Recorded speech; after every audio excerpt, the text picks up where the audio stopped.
colonel Adama, aussi ce pan de la culture sénégalaise très important, notre histoire. Ouais. Un magnifique tableau. Un tableau très beau qui reflète notre identité culturelle, un tableau historique également, et qui permettrait aux nouvelles générations de connaître justement ces figures emblématiques, ces figures historiques qui ont façonné et tracé notre histoire.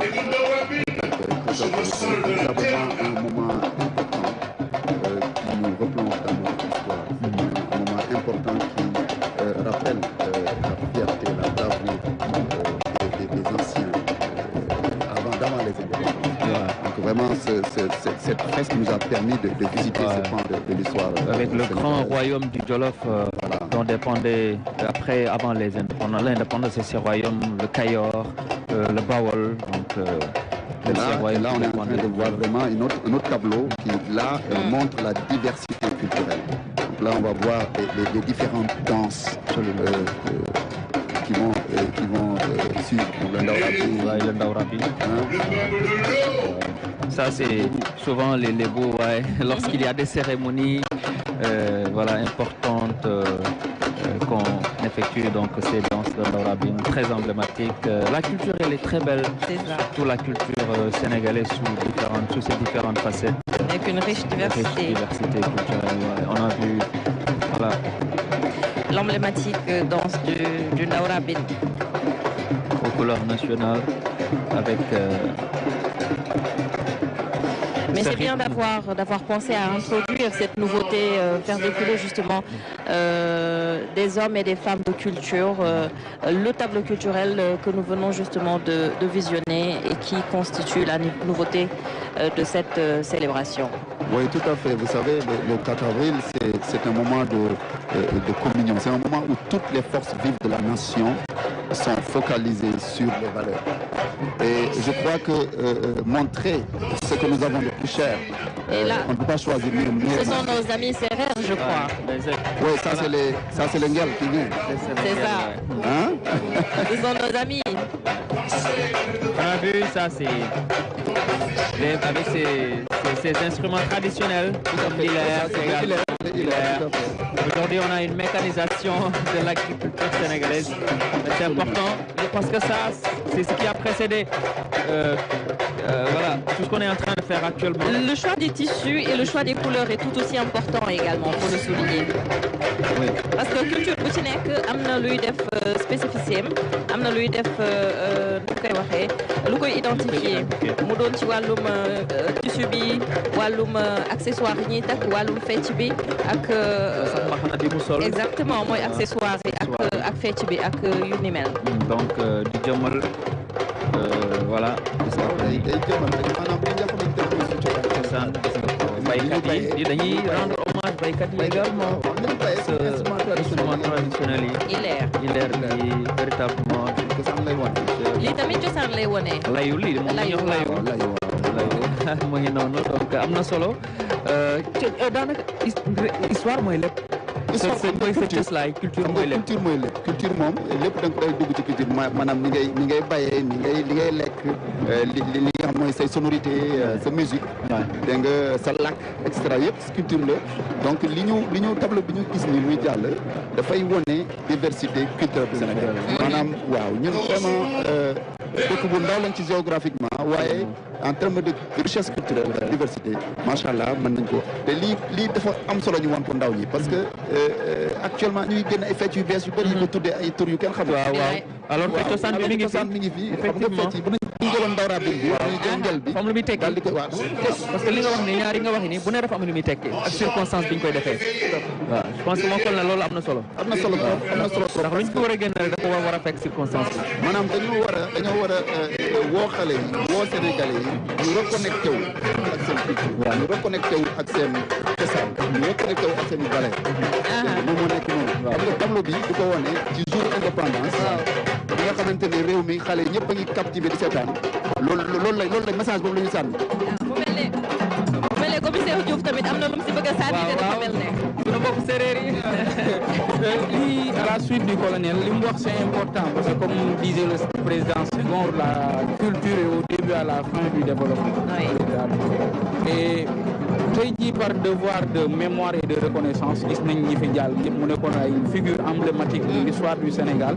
Et puis véritablement comme il a dit la diversité culturelle mu nekk lu am solo ñuy soxla ay repères di soxla véritablement ay figures yi nga xam ne dañuy jël ci ñoom ay modèles tey jii ci jeunesse bi comme ni nga ko waxee ñu toll ci moment yoo xam ne des fois day am ay crise de valeur véritablement mu am ay fecc ay façon de parler di ci ni ñuy waxee ni ñuy doxee ni ñuy solo ci ñi nga xamante ni reflété wul suñu Sénégal donc tey jii dafay am solo tey lu mel ni fête de l'indépendance ñu génnewaat li ni mel wan ko ndaw yi ñu wan ne véritablement Sénégal am na lii et puis ñii mat nañu modèle ñi nga xam ne buñ ci jaaree ci li nga xam ne bëgg nañ ko muy vers la souveraineté véritablement mën nañ ci yegg.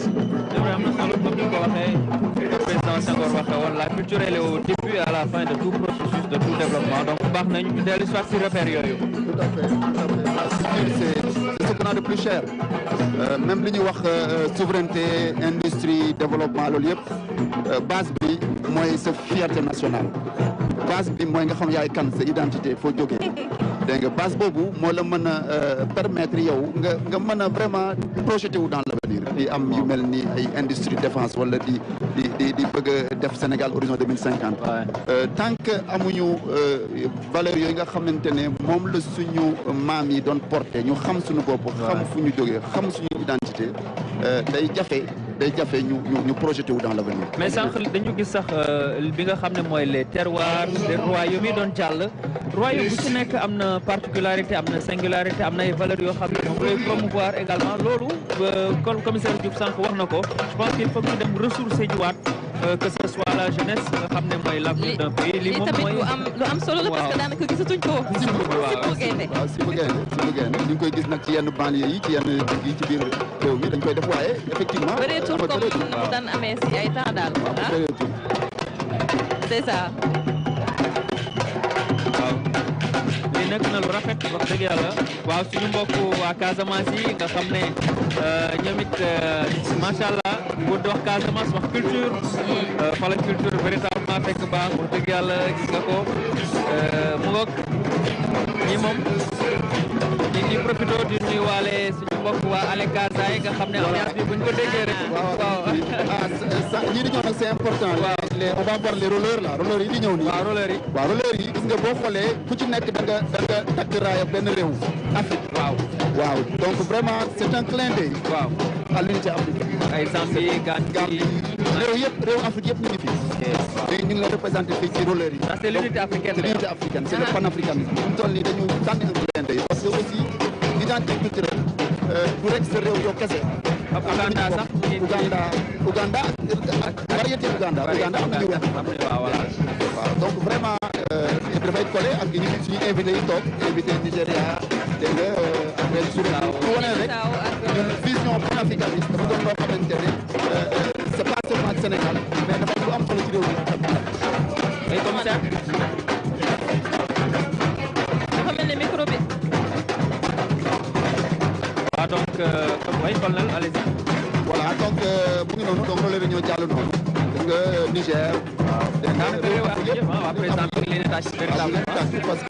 parce que vision panafricaniste la li yëpp rek ay clin d'œil maanaam dañu wan jeunes wan ndaw yi wan force de nation bi que ni unité africaine du rek slogan du rek lu ñu wax ni rek dafa loo xam dañ ci war a dellu di ko dund dégg nga léegi rek bi ñuy wane ni dafay rappeler nit ñi que vision unité africaine dafa am solo. Et surtout pour matérialiser ce que vous dites Adama et mon colonel, c'est que le président de la République a créé le ministère d'abord de l'intégration africaine et des affaires étrangères. Donc ça véritablement illustre ça et cette vision du chef de l'État. Cette intégration africaine dont vous parlez tout à l'heure. Commandant. Commissaire. Voilà. maa ngi ñëw commissaire kii Mamadou Diouf. Voilà. À la suite du colonel, comme il disait, mu am aspect bu am solo mooy intégration africaine ak unité africaine et loolu aussi dans la suite des figures véritablement yi fi jàll ñu mën ci fàttali ku mel ni Cheikh Anta Diop mu mel def ci liggéey bu am solo véritablement par là de la culture africaine loolu dafa nekk lu am solo li nga xam ne tey jii véritablement day matérialiser cette vision véritablement de l'intégration et de l'unité africaine.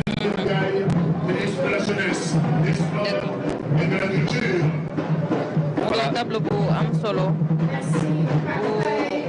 bi nga xamante ne ni ñu fàttali rek ne moo nekk nouveauté bi nga xamante ne nemmeeku nañ ko ci célébration 65e anniversaire bi Cheikh Bamba Gueye